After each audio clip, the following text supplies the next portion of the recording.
একজন জমিদার, একজন বড় লোক, চৌধুরী, খুব বড় লোক, তার বাড়িতে 20 জন লোক গেছে রাতের বেলায়। 20 জন লোক গিয়ে মেহমান হইল।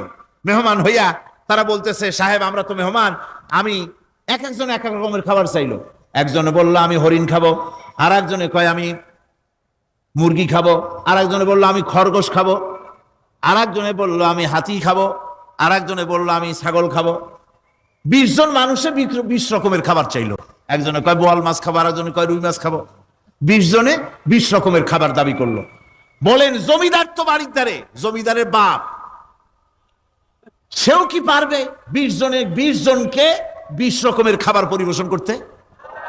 কোন প্রস্তুতি ছাড়া পারবে? পারবে না।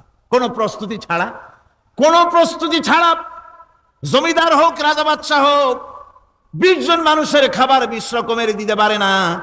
আর আল্লাহ এমন রহমান, এই পৃথিবীর লক্ষ কোটি কোটি জাতির প্রাণীকে কোটি কোটি রকমের খাবার আল্লাহ রাব্বুল আলামিন পরিবেশন করতেছেন।